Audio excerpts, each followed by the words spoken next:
Previously on the Daikatana review. Hiro and allies Mikiko and Superfly are out to save the world from Mishima, but something goes wrong and they're sent back in time all because of the magical Daikatana. The levels are empty, the AI is stupid, the weapons backfire and cause your own falls. The story is dumb, but we've only begun, so let's look for more ways this game finds to suck balls. The next big problem with John Romero's giant PINGAS is the story, which is very simple, overly complicated, and full of plot holes. At the end of the Greece levels, you kill Medusa, the Daikatana recharges, and you escape from ancient Greece. It hasn't been mentioned up to this point that the sword needs power to work, but now it does for plot convenience. You encounter the Mishima again, and he sends you back to the Dark Ages, and whoops! Sword is out of power, you can't time travel again unless you find another mystical power source. So if the sword uses so much power that it can only time jump once after killing a freaking mythical deity, where does the Mishima keep finding magic power sources to recharge his own sword to time jump so damn often? Does he have Twilight Sparkle tied up in his basement? The reason why the sword needs to recharge between uses is that the writers needed an excuse for why you can't just skip the next stage where you're stuck in the Middle Ages. You can't time jump because, whoops, sword's out of power. Also, Mikiko has been trained her entire life in how to use the Daikatana, and she could probably whoop the Mishima's ass no problem, but Hiro insists on using the sword himself even though he has no idea how, so the Mishima keeps defeating you whenever you run into him. This game would have been much shorter if Hiro wasn't stupid. When you first encounter the Mishima, Hiro can't fight him because the two Daikatanas connecting would cause the entire time-space continuum to collapse in on itself. Apparently, Hiro forgets that he's got 3 giant guns, a rocket launcher, and a grenade launcher stored in his ass! See how good the Mishima is with the sword when 3 different people are lobbing high explosives at him. And anybody who's played this game, I challenge you, tell me one distinct character trait about Hiro, Superfly, or Mikiko. I dare you. They're all just generic action heroes that you could pull out of any 80s or 90s action movie. This just isn't a well-crafted story. Every twist that's introduced into the story either exists to service the plot or to drag the game out longer. Take the 3rd chapter, for example.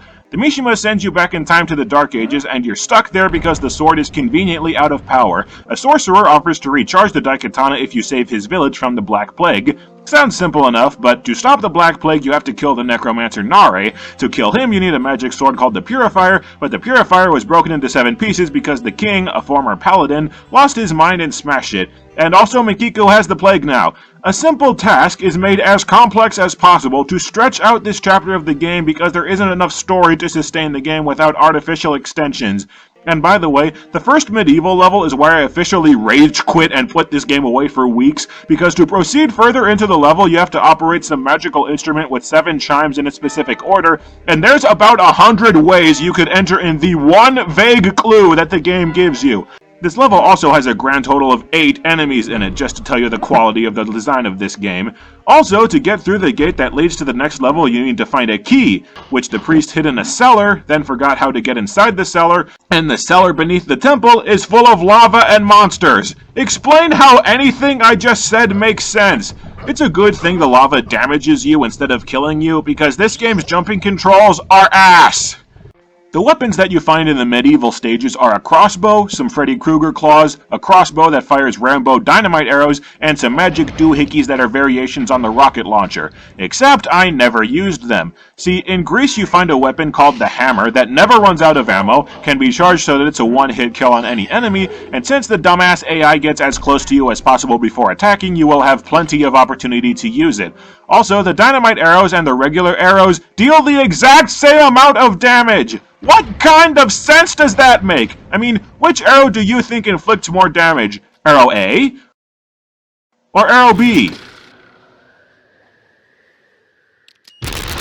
Trick question, they're clearly the same! This is just another example of how lazily this game was made in certain aspects. In each level you find 6 weapons, 1 melee weapon, 1 basic gun, 1 grenade launcher, and 3 variations of a rocket launcher. The weapons you find in each level are functionally the same. With a few exceptions, they all do the same damage. They all have the same firing rate. They all kill enemies in the same number of shots. The game has a grand total of 24 weapons, but all of them do the same damn thing. Compare that to Quake 2, where you have rocket launchers, shotguns, grenade launchers, machine guns, the railgun, the BFG 10,000. Every gun does radically different things. You switch guns to fit the situation, or when you have to because you're low on ammo. That's real variety. Romero wants us to be impressed with how many weapons he's put in the game, but they're just the same 6 weapons with different paint jobs. That's not variety, that's a palette swap of something I already have. And Romero basically invented the pre-Halo shooter. How does he not know this? Oh crap, some more enemies. I need to switch to a new weapon. I'll just get this out. It's out of ammo. Okay, I'll try that. That's out! That one's empty too! Maybe this one. Why are these weapons that I am never going to find ammo for again still in my inventory? This is so annoying! The second medieval level is Widrax's Tower, and wait, the necromancer's name is Nare, the king's name is Gareth. Who the hell is Widrax? To prove my theory that the bulk of the game's levels don't crack 20 enemies, I kept count of how many enemies I killed in this level. 13! That's it, not counting ones that respawn. At the end of this level, you have to fight who I can only assume is Widrax, and this fight almost had me rage quit again! The room where you fight him has 2 floors, and if you set foot on the bottom floor, Emperor Palpatine here automatically one-hit kills you, and he has some kind of vacuum-like attack that sucks you onto the bottom floor that he does not telegraph. Why am I even fighting this guy? Is he working for the necromancer? What is going on? Did the explanation for why I'm fighting this guy get cut from the Nintendo 64 port? Seriously! Who the f*** is Widrax? The next level is Nare's castle, and Nare is a much easier boss fight than Widrax because Nare has the helpful tendency to sit completely still while you stick arrows up his ass.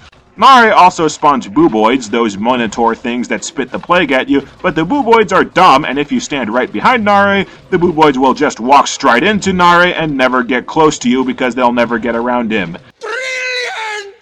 And just to prove my point about Romero's concern with impressing you, the last 3 medieval levels are castles! All of them! One of the weapons that you find in the Dark Ages is Nare's Nightmare, a staff that never runs out of ammo but has to charge up shots before it's fired. 1, the weapon takes so damn much time to charge an attack that you'd be better off tickling an enemy to death, which, believe it or not, is basically one of your options. 2, all of the enemies die in 2 hits. 1 if you're using the hammer. I'm guessing the staff deals more damage than other weapons, but you don't need stronger weapons since the enemies are so weak. 3, sure, the staff has infinite ammo, but the game gives you plenty of ammo for all of your weapons. How god-awful of a shot do you have to be desperate enough to use this piece of shit? 4, when you use the weapon, a Triforce appears, which I guess makes Daikatana the 4th worst Zelda game ever made. It's another gimmicky weapon that's totally useless. You know, I have an idea for how to dramatically improve and add new themes to this game's story. The game establishes that the Mishima took over the world by stealing the antidote to a deadly viral plague in the year 2030 so that he can control the Earth's population. In the Middle Ages, you're in the midst of a black plague, and in ancient Greece you get the weapon that lets you infect enemies with some kind of poison that makes them drop dead within seconds. Wouldn't it have been a great plot twist if it turned out that you using the poison weapon was the cause of both plagues, that by changing history to save the world you've actually caused all the destruction? I just find it hard to believe that Romero created 2 chapters that revolve around stopping a plague and gave you a weapon that poisons enemies, and that's just a coincidence. Wouldn't it have been interesting if this game about time travel had actually done something interesting with the time travel concept, rather than just use it as an excuse to have future, Greece, present, and medieval levels in one game? It just seems like a waste. So you navigate another damn maze, you find the 7 pieces of the Purifier, you literally beat some sense into King Gareth, and you time jump again. The Mishima intercepts you again, and Hero summons a giant dragon to fight the Mishima. And then the Mishima summons Drag Blacker from Kamen Rider Dragon Knight to stop you. So if the Mishima wanted you dead, and he has the power to summon a dragon made of pure energy, why didn't he do that to begin with? No, instead, let's send my enemies back in time with their own time-traveling sword. This plan is foolproof! Also, how come when you kill the Medusa, the Daikatana has enough power to time jump once and do nothing else, but when King Crazy here recharges the sword, you can time jump and summon a dragon of pure energy? Seems like that would use a lot more power. This sword has no rules, it runs on plot convenience. Also, the Mishima tells you that one of your allies is a traitor, and it doesn't matter who it is because either way it'll make no sense and I'll be able to bitch about it. You time jump to the year 2030 in Alcatraz, where the world is mid-apocalypse and society as a whole is collapsing.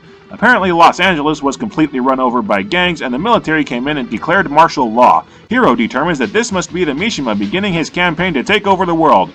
1. One American city has somehow been overrun by gangs. That doesn't mean the whole world is coming to an end. 2. Hero, have you not seen The Dark Knight Rises? If civilization collapses and gangs take over, the military coming in to bring order to the chaos is what's supposed to happen, since Batman's stuck in unspecifiedistan. Because seriously, if the Dark Knight trilogy didn't survive the nuclear apocalypse, then life's just not worth living. Oh hey look, I got a Glock handgun, I gotta try it out. I just have to slowly cycle through the list of my other 20 weapons, not exaggerating, until I find the damn thing. Anyway, after another short and sparsely populated level, you conveniently find a gang's hideout with some speedboats. Alcatraz is offshore and a complete dump. How and why do the gangs have a hideout there? And they head to the mainland to infiltrate the Mishima's headquarters. You infiltrate the Mishima's lab, but he's not there. Then you infiltrate the Mishima's house, and he's not there either. The princess is in another castle. You find out that he's at a naval base, and the remainder of the game's levels are you breaking into the naval base to confront him. I will say that Chapter 4 is the one time when this game starts to approach being challenging, because the enemies in this game have really strong weapons and fire really quickly. Though I have to ask, in what universe does a rocket launcher have a better firing rate than a Glock? The game has been pretty good about laying off the cheap death traps for a while, but the first level at the naval base is where the game dives headfirst back into bullshit. At the start of the game, you get a completely useless weapon called the Disruptor Glove that's your default melee weapon, and it takes about 5 to 10 hits to kill one enemy. Every time that you set foot in water, the game forces you to equip the Disruptor Glove, and you can't switch away from it. The first naval base has a ton of water, and when you get out of the water, there's 3 or 4 enemies waiting for you. You're stuck equipped with the Disruptor Glove, and while you trudge through the list of weapons, the enemies cut you to pieces. All because the game has no way to quickly cycle through weapons. Cheap level design and lousy game design combine to make one extremely frustrating level. And I can't believe I've gotten this far without bitching about the water. When you're underwater, you move super slowly, you can't get out unless you find a ramp, and the draw distance is so shit that you literally cannot see a foot ahead of you. It is so damn annoying! Also, interesting factoid, the game has a tiny bug where if you quit the game and then reload it without going back to the load game option on the main menu, you load with nothing except for the Disruptor Glove. Yeah, you're pretty much screwed if that happens. I think that this level is poorly designed on purpose to be cheap and hard because this is the last level of the game before the final boss fights, and we can't just have you breezing through it, now can we? We have to throw in a booby trap or two so that it takes you at least 3 tries to win. Once you get to the end of the level, you finally encounter the Mishima, who knocks out Mikiko and Superfly, declares that he doesn't care if the Daikatanas connect and the entire time-space continuum collapses, and he starts attacking you. Also, the ghost of Usagi enters Hiro's body, giving him complete control over the Daikatana. Do you have any idea how much shorter this game would be if Usagi had just done that in the first place? They could have killed the Mishima when they first got the sword! The next level is you duking it out with the Mishima with the Daikatana as your only selectable weapon. Now, you'd think that since you both have Daikatanas and your Daikatana has been shown as being capable to summon dragons and conjure energy balls, both of you basically have the powers of a god, this would be a freaking insane boss fight, right? Yeah, dream on. The Mishima has a melee weapon, you have a melee weapon, you club each other to death, and that's it. All of this build-up for an unforgettably epic showdown against the evil Mishima, and it all boils down to beat old man with stick. All you have to do is circle strafe and keep mashing the Z button, and he'll run out of health long before you do. And even if the two Daikatanas connect, absolutely nothing happens, so that whole plot point was just a massive waste of time. So the Mishima dies, and Hiro's Daikatana disappears because the alternate timeline created by the Mishima has been erased from existence. The heroes decide that they should get back to their own timeline before they're erased as well. Like all the other time travel stuff in the story, this makes no sense. Hiro and the others come from the same timeline as the second Daikatana. If it was erased from reality, they'd all be erased from reality. And if their timeline is being erased from reality, what exactly are they hoping to escape to? This game establishes its rules for time travel, and then it immediately breaks its own rules. So anyway, just when it looks like all is well and the heroes have saved the day, Mikiko betrays you, kills Superfly, and steals the Daikatana, and here's where I have to explain the pointlessly overcomplicated backstory from the start of the game. The Mishima's ancestors and Mikiko's ancestors were rival clans in feudal Japan, who were constantly at war until the Mishima clan asked Hiro's ancestors to build the Daikatana so they could wipe out the other clan. Hiro's ancestors realized the Mishimas were evil and instead gave the sword to Mikiko's ancestors so that they could win the war, with Mikiko's ancestors throwing the sword into a volcano after the battle was over. However, Mikiko reveals that both clans were assholes and it was actually Hiro's ancestor who threw the sword into the volcano once he realized what massive dicks both clans were. Mikiko's father came to Hiro to help them steal back the Daikatana so that Mikiko could restore the honor of her ancient clan. Okay, I'm pretty sure everybody watching this video has already figured out the problem with this motivation, but I'm gonna say it anyway. Why the hell does Mikiko give the furry crack of a rat's anus about her ancestors and their honor? They've been dead for over 2,000 years by Mikiko's time. I mean, if you found out that people you were related to that have been dead for thousands of years were homicidal maniacs that lost their honor because someone took a sword from them, would you be so pissed off as to plot to take over the world, take on a megalomaniacal dictator, alter the entire course of history, betray all of your friends, and risk life and limb on a nearly impossible quest through time? Why does Mikiko care about this shit? She's fought side by side with Hiro and Superfly through an adventure beyond your wildest dreams. They risked their lives to carry you through medieval Europe when you were dying of Black Plague, and you're going to betray them for the honor of barbarians from the distant past? You are made of stupid! So the for reals final level of the game has you fighting Mikiko, who now has the Daikatana. You're probably thinking that since Mikiko has the Daikatana and through the magic of Deus Ex Machina you don't, she can summon magic dragons and conjure energy balls, she's basically got the powers of a god, this would be a freaking insane boss fight, right? Yeah, dream on. Mikiko doesn't actually use the Daikatana for anything other than a melee weapon, and you've got 24 assorted melee weapons, rocket launchers, grenade launchers, and guns stored between your butt cheeks. You just shoot the bitch and she dies before she can even scratch you. Lamest boss fight ever! Although there is one very good thing that I can say about this game. Totally not being facetious, I like the way the story ends. Hiro looks over his two dead friends and decides that there is a way to save the world and the lives of his friends, however evil one of them might have been. Hiro decides to exile himself to some forgotten corner of the space-time continuum so that he can safeguard the Daikatana and make sure it never falls into the wrong hands. The game even shows Hiro's friends living happily ever after in the distant future without him. It's really bittersweet, but a pretty good ending. Just not good enough to make you forget all the crap you played through to get here. So that was John Romero's Daikatana, and the question remains, does this game truly deserve the horrendous reputation that it has? Yes. The PC version, near as I can tell, is horrendous, nearly unplayable, and deserves every bit of ire that it gets. The brain-dead AI really kills the game, and every level is packed with bullshit traps. The PC game is a poorly designed, half-finished train wreck, and it deserves every ounce of shit that gets flung at it. The Nintendo 64 game, on the other hand, the game isn't good, but it's not the atrocity that the PC game is. I think that Kemco didn't cut a ton of content from the game to get it rushed out. I think they were trying to fix the train wreck. They took out the god-awful partners and the bullshit stage hazards that had gamers pulling their hair out when they played the original, and they turned an abysmal mess into something playable and halfway enjoyable. Halfway being the key word. But even though the Nintendo 64 game is leaps and bounds better than its PC counterpart, I still wouldn't call the game good. The story is crap, most of the levels are dull and tedious, and the remainder of the levels are poorly designed with cheap death traps. There were about 1 million shooters on the Nintendo 64, and I'd wager that about 90% of them are far superior to this. I played through Quake 2 before popping in Daikatana, and that game was so much fun that I was hooked on it. I could barely put it down. Daikatana I had to force myself through. And even though the game isn't bad enough to hate, it's also not nearly good enough for me to recommend that anybody bother tracking it down unless you're just morbidly curious about it. Just let it be said that somebody took a hatchet to John Romero's timeless classic and turned a turd into something that was halfway tolerable.